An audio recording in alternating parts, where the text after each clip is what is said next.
I think it's been at least a year, maybe. I think the last time I pulled it was at the women's retreat house, and that was a while ago. So yeah, it's been a while. We're recording, so and then we can edit stuff out, like, but if you told your story before, you know how to do this thing. I'm gonna pop you up as so that you're the only one. Let me see how to forget how to do this. Let me see. I just want to show you up here. There we go. All you. Hey. All right. Well, I am Ashley. I'm an alcoholic addict. How should I start this? I feel like I should have a disclaimer on my story, but then if I'm telling it to a bunch of recovering alcoholics and addicts, everybody knows that we're not faint-hearted. I was born in New Orleans, Louisiana, and to my mother and father, who ended up having a divorce, and we ended up moving to Delaware, good old East Coast Delaware. I did not have an easy childhood. I suffered a lot through my childhood. I had a friend in recovery when he was telling his story say that video games was his first addiction, and he realized video games are his first addiction. My first addiction was ice skating and dancing, and that's because it was an escape. It was an escape from my reality. It was an escape from the world that I lived in. I was getting sexually abused from the time I was 6 up until I was about 10 when I started ice skating and dancing. And then my life just became ice skating and dancing. I was literally breathing, and sleeping ice skating. I was going to the rink before school, after school, every day. That was my life. I didn't really get involved with drugs or alcohol until I was about 16 years old, after I gave up the ice skating. I ended up with a stress fracture, and I couldn't stand hearing my mother just telling me I wasn't good enough. I wasn't good enough at doing this. I wasn't good enough at doing that. So I gave in to the peer pressure, and I just stopped ice skating. Started hanging out with a bunch of friends from school, and started experimenting with alcohol and weed, but that was just it, just alcohol and weed. And I was never a big heavy drinker yet, anyways. It wasn't till I turned 18 that I was in a 3-car pileup. It was a massive 3-car pileup. I was not the driver. I was actually passenger and was blacked out, and ended up really doing some damage to my back with 2 slip discs, a herniated disc, and a crushed sciatic nerve.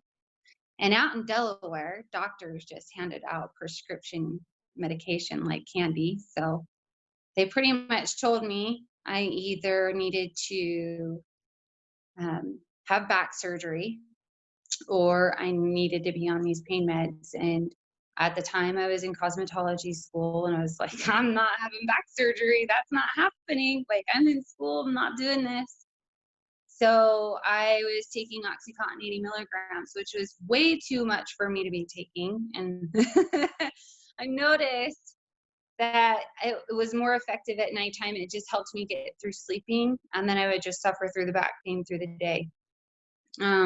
During that time, I was in and out of some really bad relationships, guys using me and cheating on me, and this and that. And I found this guy right it was 1920-ish, and I thought he was God's gift to earth to me. He was perfect in every way. He knew what to say. And I found out that he was a recovering addict. He had just gotten out of the hospital from a fentanyl overdose and had 100% kidney failure. They didn't think he was going to live. And I was like, oh shit, like, this shit's real. Like, I didn't know that there was a lot of addiction. I mean, my real father is an alcoholic and coke addict. So I knew of addiction, but I didn't know like how bad it was, because I was sheltered. I grew up LDS. But so I decided, okay, I'm not going to tell this guy that I have these prescription pills in my possession, and I'm just gonna keep going on. Well, about 8 months into our relationship, he relapsed, lied to me about it. But during that time, I started noticing some verbal abuse going on. He just started treating me badly. And I know now that that's probably because he felt bad and he was outlashing on the ones he loved after experiencing addiction for myself. But I let it go. He went into rehab, and then about a year, a little over a year in our relationship, is the first time he laid his hands on me. And that was also the first time that I abused my prescription medication. Um, I should have died that night. Um, he had a big floor length mirror that I could see myself turning blue when he had me in a chokehold. And if it wasn't for a little voice in my head that said, elbow him in the nuts and get up, I probably would have been dead. So I started abusing my pain medications, and I ended up with a broken rib in that relationship, a broken jaw. I've been thrown down the stairs. I've had a gun held to my head. It was never fun. I, I, I tell people that if they've experienced hell, hell has multiple levels and multiple rooms, and I've been to every single one of them, unfortunately.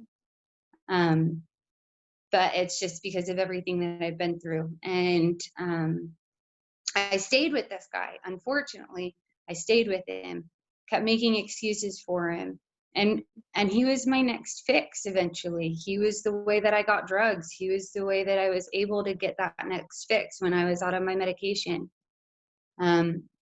It wasn't till I want to say I was 23, almost 24, that I decided I needed help. And I went to my mom.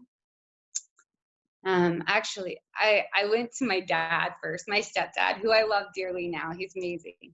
I went to my stepdad first, who I'm terrified of, and I told him, and he's like, well, what are we going to do? And I was like, well, I've heard of Suboxone detox. I've heard of, going through therapy and a Suboxone therapist. And so they looked into it, and they got me on it with a Suboxone therapist, and I got put on Suboxone. I was doing really well on this Suboxone. I was still with this guy, but I was going to therapy. I was getting the help that I needed, and I was taking Suboxone. Then my family decides to up and move to good old Utah. So I was still with this guy and still getting abused on a regular basis. I wasn't allowed to walk out of the house unless I was completely dressed in heels and a nice outfit and makeup. And I wasn't allowed to speak unless spoken to, and unless he told me I could speak. So if somebody spoke to me, I had to get the look from him in order to speak to somebody. So I moved out here thinking, okay, this will be some good time to get away from him. And we didn't have a place together out there. So I moved out here, and I started to wean myself off of the Suboxone. I had told my Suboxone doctor that I was going to wean myself off when I was out here. I was only out here for a summer. The guy that I was with kept begging me to come home. He had promised that he would never lay a hand on me again. He made all those promises, and I believed him. So I let him fly out, and we drove my car back, and I moved with him. And within a week of moving back to Delaware, I had a hairdryer thrown at my head and split my head wide open. And I relapsed. And once again, it was downhill from there. It was so bad that I had social workers at hospitals asking me what my living situation was like at home because of all the bruises and the breaks and going in and out of the hospital all the times. It wasn't until we were practically almost homeless that I was completely, I I was at a loss. I didn't know what to do. I was with no family. I was stuck with him. I was in hell again. um, so it was at 4 in the morning Delaware time. So it was 2 in the morning here. And I call my mom, and my mom knew. Moms always know. Moms always have that instinct that something's going on. My mom's a domestic violence survivor, so she knew that something was going on. She did not like this guy. But I called her and I told her that I relapsed and I needed help and I needed to get out of Delaware. And immediately she was the best mom ever, but in a way, an enabler. She literally gave me money to go fill my prescription again for Suboxone and to get me my cigarettes. She was like, "Your father's flying out there for a business thing. You guys are gonna drive back. You're coming home. You'll be here by May 8th." And I was like, "Okay."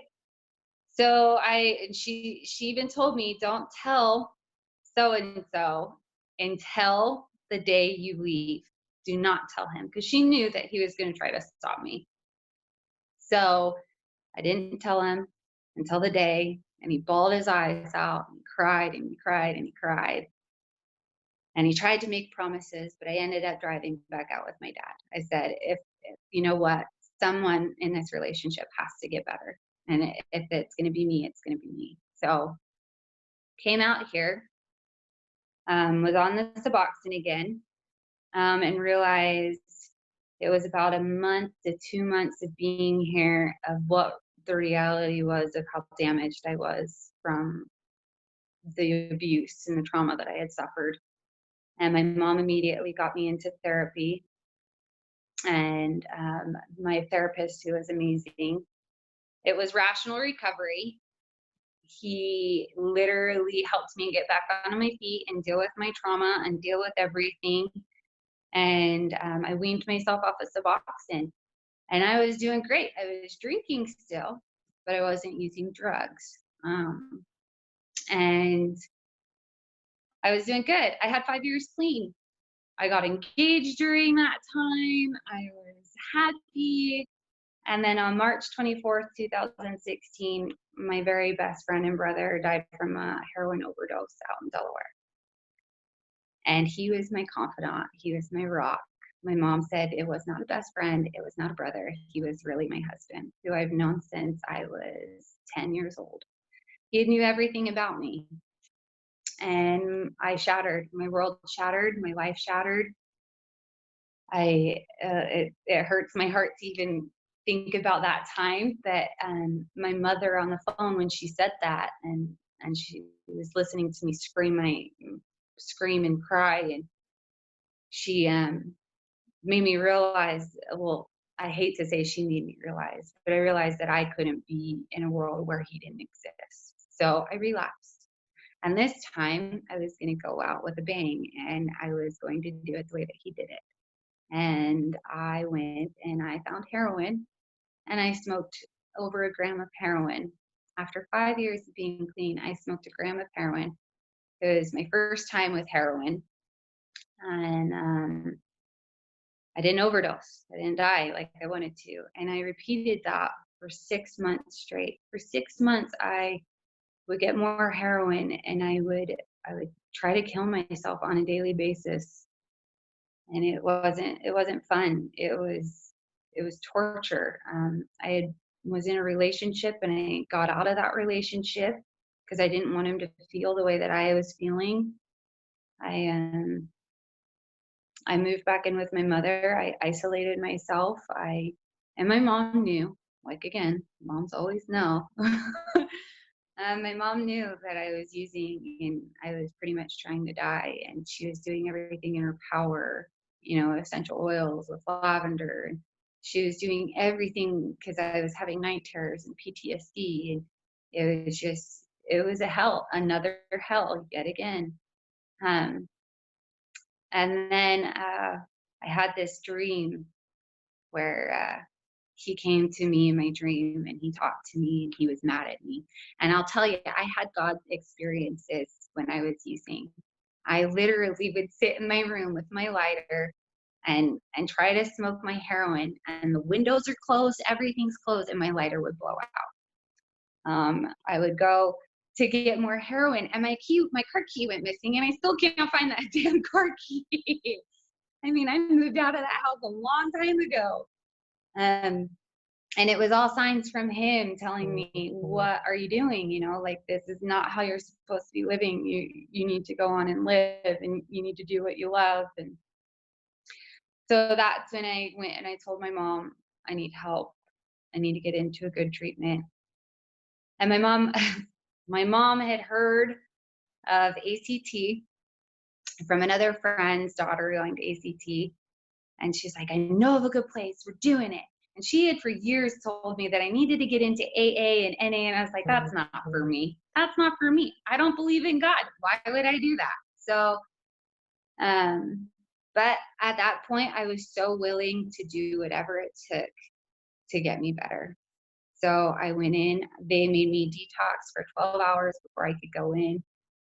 And I went in and went through hell for 72 hours. And then immediately when I got out, I started treatment. And it was the best thing. I was still really not wanting to be there. And when they brought up God and the daily readings, and I was just like, I can't get on board with this. I just can't, not yet. I can't do it. But eventually it was the best decision. It was the hardest decision of my entire life, because I was torn between wanting to die and not live anymore after everything that I had been through. I was ready to just give up, and then working this program and trying to get help. But I did it. I gained a higher power with my brother, my best friend that I talk to on a daily basis. I love my life now. I mean, I've got almost 4 years, got 3 years under my belt, over 3.5 years. Um, Jesus Christ, yay! I'm looking at this. It had been a while since I've told my story, and I'm like, holy shit! Like, how far have I come? We have a house. I'm in a great relationship. I have meaningful relationships with my friends and my family. I have great friendships with people in recovery. I mean, I loved camping and hiking, and I haven't done any of that out here in Utah. And this is the best place to do it because Delaware's flat, it's below sea level. So you're hiking on man-made hills. That's not fun. You're camping in like little wooded areas. That's not like a big forest or fun things. And I hadn't done any of that after being here for, oh my gosh, I've been here for 9 years now, 9 years. And I started doing that 3 years ago. I did it all through recovery. I went on campouts with, AA or CDA, or, I went out and I did all these fun things that I had never gotten to do since I'd been out here. And um, I love my job. I help animals. I mean, Jesus Christ, like, I have a great job. I have a career. I don't have just a job, and it's a job that I love. Um, and I wouldn't picture my life any other way. Yeah, I have my struggles. I still have my struggles. I still struggle with my depression. I still struggle with a lot of things, but I'm doing it, and I do it one day at a time. And I'm doing it without the old coping mechanisms that I used to use. I'm doing it with my new tools in my bag that I have. I talk to people in recovery. It's all in all, my life is what I've always dreamed it to be. And really, I have to say that I'm grateful I'm an addict. I'm grateful I'm an alcoholic. I wouldn't be where I'm at if I wasn't. And I have a firm belief that, everything happens for a reason. And shit, if I had to endure all that, I, I'll do it all again just to be at where I'm at today. As sad as that is, I'd probably take the abuse again over and over again if I can be at where I'm at today. Um, I mean, I really don't want to, but but I mean, this life that I live now is a blessing. It really is. And I love it. Like I just gave up caffeine. Shit, that was a hard addiction to break. But I mean, my health requires it. I have a lot of other health issues, so I had to give up caffeine, and that was a hard one. That still is because it's everywhere. Caffeine's hard, but yeah. So that's my story. It's not for the faint-hearted, but once again, we're we're not faint-hearted people. We've seen it all. Thanks. Thank you. There was a lot in there I didn't know. Like I didn't I thought that was your friend that died. I've heard you share about that, and I thought he was your biological brother, No, and he he was may as well have been or more, right? Like yeah, soul dogs, you know. yeah. He was my And brother that I had never had before. So he was my big protector. He was a good guy. yeah, I miss it him. sounds like it. It sounds like it. I'm gonna stop recording.